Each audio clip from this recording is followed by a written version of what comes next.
You passed the exams, you completed the internship hours, and you finally became a licensed pharmacist in the United States. So, why do you still feel stuck? Maybe you are working in a role that drains you. Maybe you keep applying to hospital, ambulatory care, managed care, or industry positions and hear nothing back.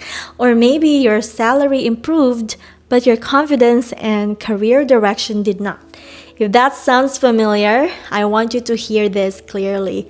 Getting licensed was a major achievement, but licensure was never supposed to be your entire career strategy. I'm April. I'm a foreign pharmacy graduate from the Philippines, a US licensed pharmacist, and a board certified pharmacotherapy specialist. I know how much work it takes just to reach the starting line here. In this video, I will explain 7 reasons foreign trained pharmacists can stay stuck after becoming licensed and what to do differently. The first trap is treating your first pharmacist job like your final destination. Your first job has an important purpose. It gives you US experience, income, references, and evidence that you can practice safely in the system. But it does not have to define your entire career. Sometimes we become so grateful for the first opportunity that we stop asking whether it still fits us. Gratitude is good. Career passiveness is not. Ask yourself, what is this job helping me build? Are you gaining leadership, clinical skill, decision making, patient counseling, operations, quality improvement, or technology experience? If the answer is no, decide which skill you need next. Look for a new project, committee, shift, or responsibility that helps you develop it. Second trap is saying, I want something better, without defining what better means. Better could mean more clinical work, better could mean predictable hours, it could mean remote work, a leadership track, less physical strain, or a role with more research and writing. Those are different destinations and they require different strategies. The US Bureau of Labor Statistics recognizes pharmacists working across community settings, hospitals, ambulatory healthcare, consulting, and the pharmaceutical industry, managed care, informatics, regulatory work, academia, and medication safety add even more possibilities. Do not start with what jobs can a pharmacist get. Start with what problems do I want to solve? What work environment fits me? And what trade offs am I willing to accept?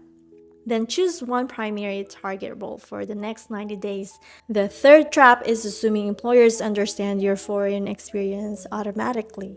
Your experience is valuable, but the hiring manager may not know your school, healthcare system, job titles, workflow, or scope of practice. It is your job to translate the value. It's instead of writing, hospital pharmacist responsible for dispensing, explain what you did in language connected to the US role.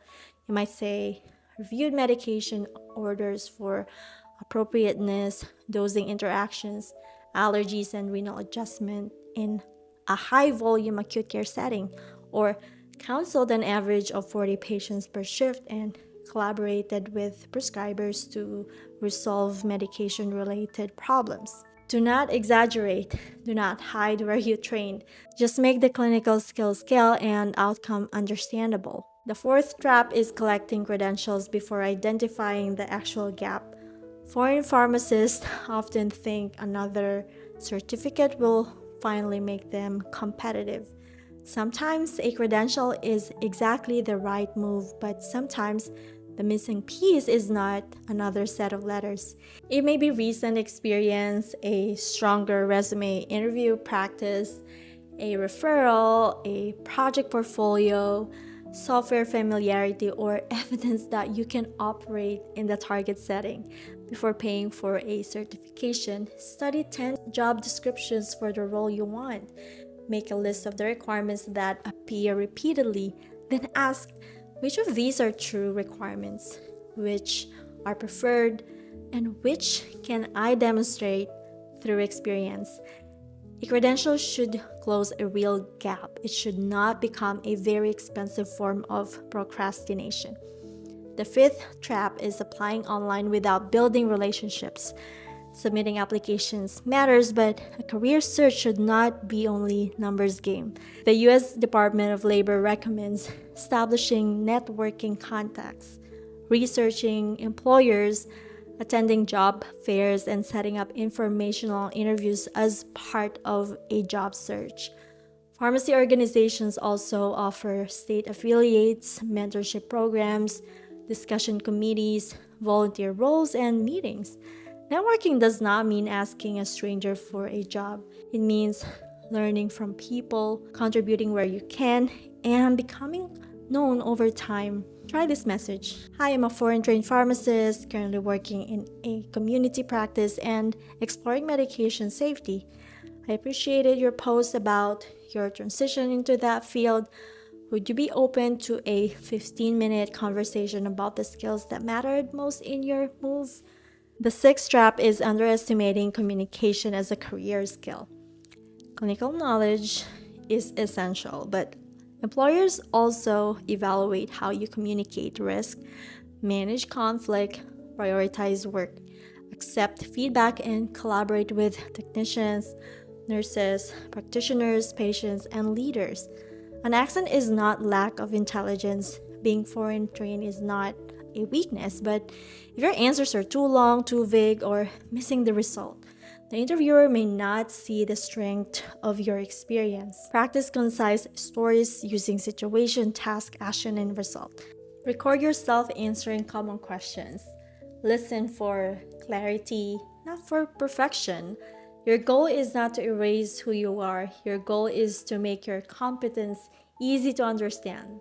The seventh trap is waiting to feel completely ready. Confidence often comes after action, not before it. You may never feel 100% qualified for a new setting. Read the requirements honestly, identify the biggest gap, and take the next reasonable step. That could be shadowing a pharmacist, volunteering for a quality project, learning a relevant platform, requesting resume feedback, or applying for a bridge role that moves you closer. Here is the takeaway. I want you to remember licensure gives you legal permission to practice. Career growth requires direction, translation, relationships, evidence, and repeated action. This week, do a simple career audit. Write down your target role, list the top 5 requirements from real job descriptions, circle the 2 gaps that are actually blocking you. Then choose one action you can complete within 7 days. If you're a foreign trained pharmacist who is licensed but still feels stuck, this is exactly the kind of transition I help with. Join the waitlist for my Foreign Pharmacist Career Accelerator using the link below. I will help you turn your experience into a focused US career plan instead of collecting random advice. Then comment with the word next and tell me the role you want next. I may make a future video specifically for that path. Subscribe because in the next video, I am breaking down 7 US career paths foreign pharmacists should seriously consider.